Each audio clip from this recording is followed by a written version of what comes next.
Και στον χώρο της υγείας, το πράσινο λέιζερ έρχεται να αντικαταστήσει την κλασική επέμβαση προστάτη, η οποία έκρυβε και πολλές επιπλοκές. Η νέα μέθοδος θα είναι ανέμακτη και ο ασθενής σε λίγες ώρες θα μπορεί να επιστρέψει στο σπίτι του. Αυτό ανακοινώθηκε στο Ευρωπαϊκό Συνέδριο των Ουρολόγων στο Μιλάνο, όπου βρέθηκε και παρακολούθησε το συνέδριο η Μελίνα Τζέλιο.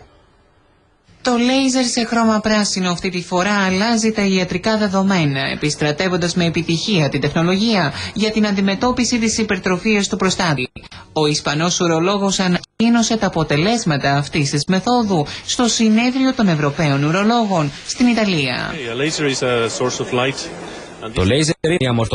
Αυτή όμως είναι η ειδική μορφή φωτός που προσλαμβάνεται από το αίμα. Ο προστάτης είναι ένας ιστός ο οποίος έχει πολύ μεγάλη αιμάτωση και αυτό είναι το πρόβλημα στις επεμβάσεις. Οι αιμορραγίες. Με τη νέα μέθοδο θα γλιτώσουμε τις αιμορραγίες. Συνεπώς πρόκειται για μια φοβερή ιατρική ανακάλυψη.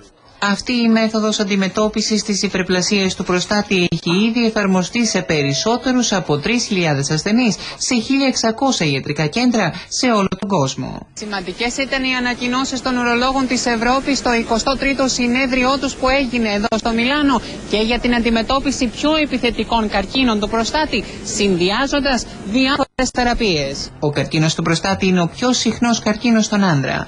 Αυτός ο καρκίνος αντιμετωπίζεται σήμερα με ορμονοθεραπεία, με ακτινοβολία ή με χειρουργική επέμβαση. Σε αυτό το συνέδριο έχουν παρουσιαστεί πάρα πολύ ωραία δεδομένα με συνδυασμούς θεραπείων που ακόμα και σε επιθετικούς καρκίνους, αυτούς που γενικά είχαμε την άποψη ότι πολύ δύσκολα αντιμετωπίζονται, έχουμε κάποια ποσοστά επιβίωσης και 40%. Πρόκειται για μια σημαντική ιατρική εξέλιξη, αφού με αυτόν τον συνδυασμό 4 στους 10 καρκινοπαθείς θα μπορούν να κρατηθούν στη ζωή για περισσότερα χρόνια από τη σήμερα.